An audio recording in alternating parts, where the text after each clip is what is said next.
We are going to see history as an optional.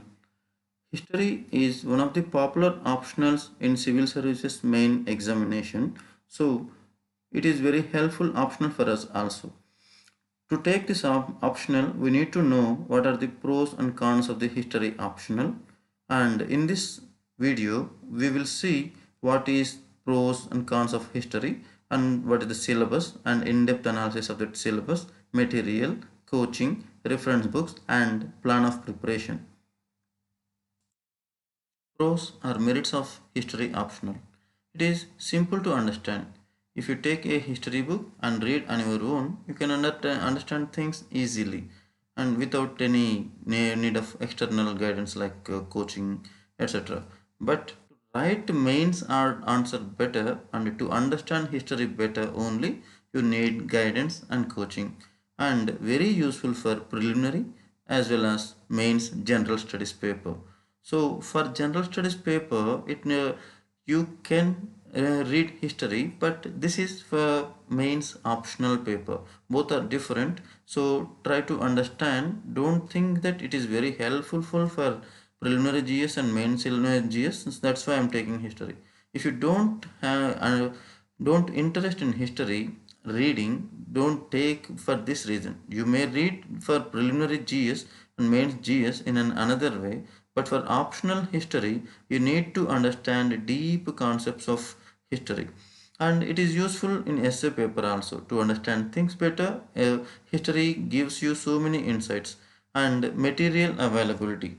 You have immense material and you have so many standard textbooks for history and from so many aspects also. Sometimes it confuses you and sometimes it gives you more clarity. But if you have good reading habits and if you have good enough interest in history, history has so much of material and good coaching faculty. For history, you may find so many good faculties in Hyderabad or in Delhi, whichever, but history faculties are good. And success rate. History success rate also very good. That's why it is one of the popular optional subjects.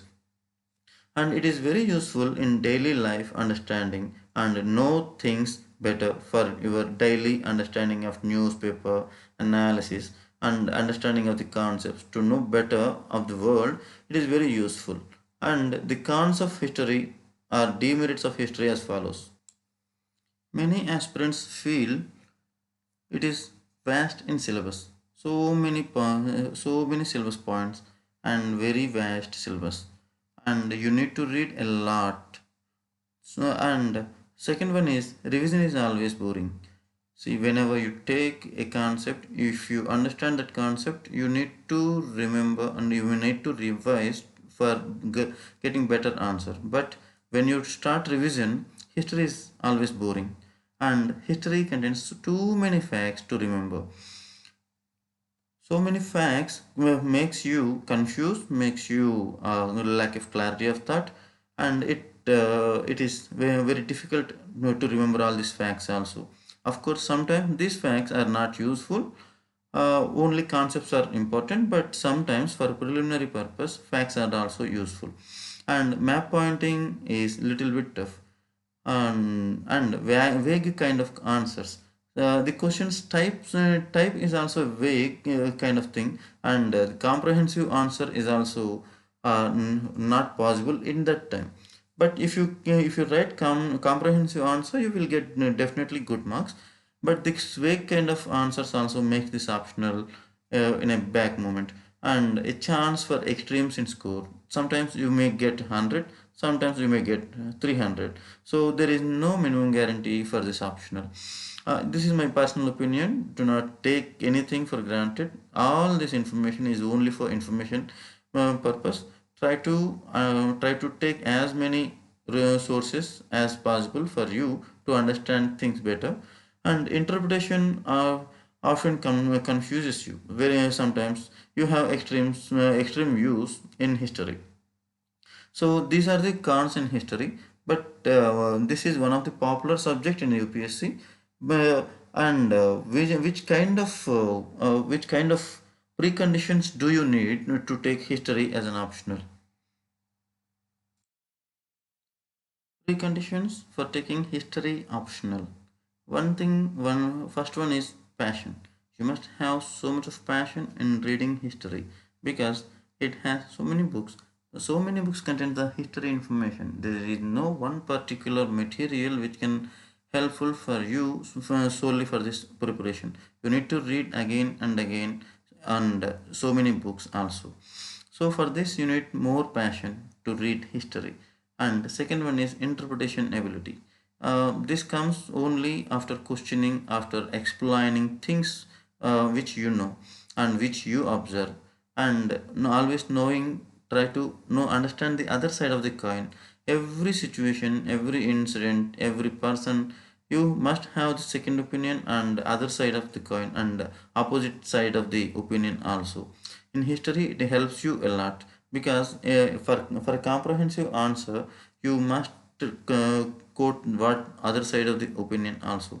And map pointing question, you must have the ability to focus specially for this map pointing question. For this, you need to make so many Indian maps, and you need to find that location, and you need to know what that location is.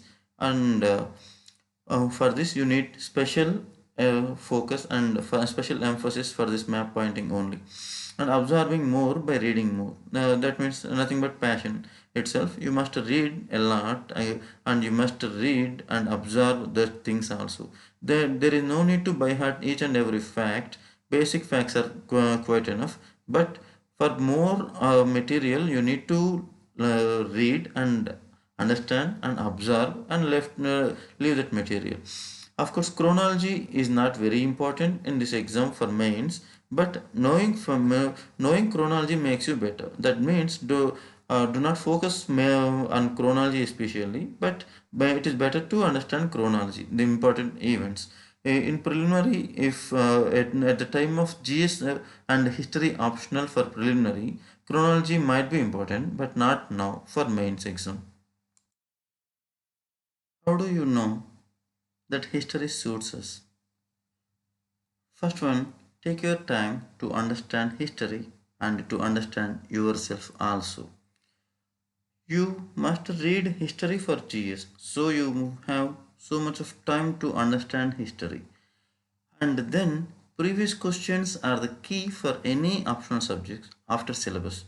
After studying that syllabus, if you see previous questions, if you study that topic, for example, take Harappan civilization, read that topic entirely and read that topic in one or two reference books also, and take the previous questions on Harappan civilization, two questions or three questions or four questions, and try to answer those questions.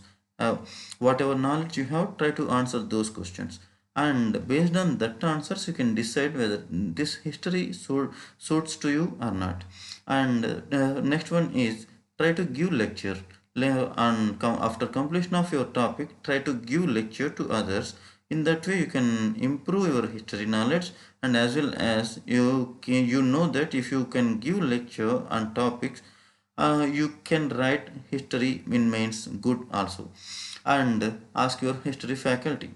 If you need any guidance and mentorship on this, mail me ramachandrudu111 @gmail.com. Where to begin and how to begin and what to begin? Every optional and every GS topics, everyone tells you read NCRT books first, and that too read old NCRTs first and then new NCRTs also. Why old NCRTs and why NCRTs? Because this contains so many concepts in a comprehensive and simple manner, and which is helpful for examination also. And what next? So after completion of NCRT books, I suggest you to go again for these NCRT books before joining in a coaching in any coaching center. It is better to have good authority over NCRT books. Then coaching material. So coaching material is one kind of basic material for yourself. So first you read NCRT books, next you read coaching material. This coaching material contains so many facts and so many aspects. So many that faculty may read so many things. That's why they can give good coaching material for you. It is good for you to read that coaching material, but it is not sufficient. In a primary view, it is better to complete NCRT books and coaching material, but in a secondary and tertiary preparation, you need to read your own reference books. By reading reference books only, you can have comprehensive understanding of the question and comprehensive understanding of the answer which you are going to write. So coaching material is essential but not complete. And next comes reference books. What reference books can you read? Here we have a list of reference books, but this is only for suggestive purpose. You may have your own reference books, and you may read those reference books for you. For ancient India, you can read first NCRT as we already discussed, and next R. Sharma book, next Romila Thapar book, next D.N. Jha book, next and a new one Upender Singh book. This Upender Singh book has so many kind of information and points. And for culture, you can read Nitin Singhania book for Indian culture also. And next comes for medieval India. For medieval India, first you read NCRTs, next Satish Chandra, two volumes books are there, and first volume book Satish Chandra part 1 and next volume book Satish Chandra part 2. So these two books are very helpful, and if you want to read more, you have J.L. Mehta, three volumes, and first one is volume 1. It contains up to 1000 to 1526, and next volume 2, advanced study in the history of medieval India from 1526 to 1707, and next volume 3, this contains for society and culture part. So in recent trends, culture and society has so much of space for questioning. So this is also very helpful book. And one important book is historiography book. So this historiography book contains much information about the historians like medieval Indian historians like Ibn Battuta. For that you need to read IGNO books, and IGNO material also helpful, but IGNO material is some sort of lengthy books. If you have any interest in reading that books, you can go for that books. And one more important book is A History of South India by Neelakanta Shastri. K.N. Shastri, K. Neelakanta Shastri Garu wrote A History of South India. This is very helpful for South Indian history. And next, modern Indian books. For modern India, NCRT book always first, and next Grover and Grover or Grover and Mehta book recently. So this book also very helpful for British Indian history. And next for freedom struggle, we can follow Bipin Chandra book. Some read spectrum material for modern India. It depends on your choice. Spectrum is a material. These are reference books. And India After Independence by Ramchandra Guha. So these are reference books I am telling you. For when do you read reference books? Only after completion of your NCRT and after completion of your coaching study center material. Then for more points and for more clarity only you go for reference books. So otherwise you need not to study all this stuff because you cannot understand, and it's a lengthy process. First of all, you must complete NCRT books and as well as a small material. And next, world history. For world history, first one always NCRT comes first. Next, Norman and Lowe book, Modern World History, Norman and Lowe. This is very good book and very informative book. It gives you an analytical way of reading things also. And next, sometimes I don't prefer to read you, but I read political science paper 2 material only to understand 20th century concepts, 20th century world concepts. This book is very helpful for me, and I don't prefer for you, but if you go, if you prefer, if you read, it is a good book. And for that revolutions and 19th century stuff, you can read some materials and ignore material is also preferable.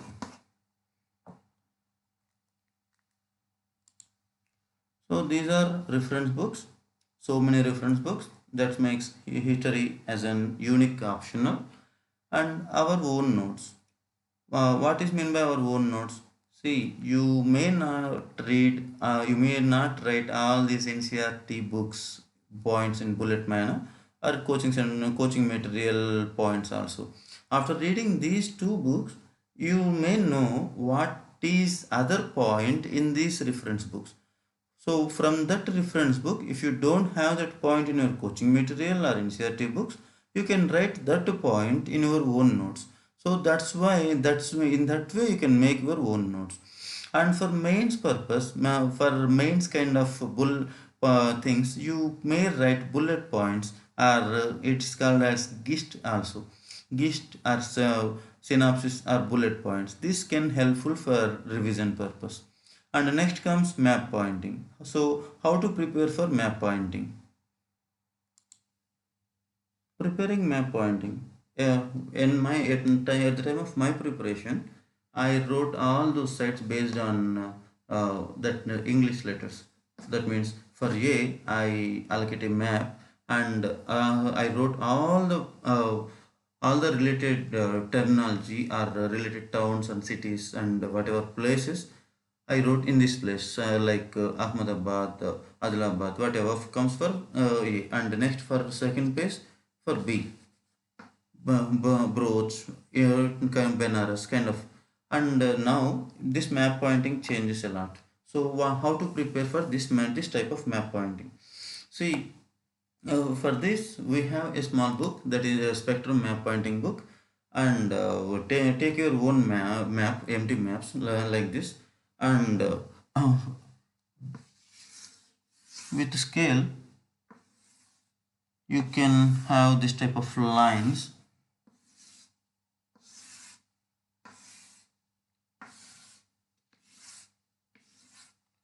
This box makes you understand that location better.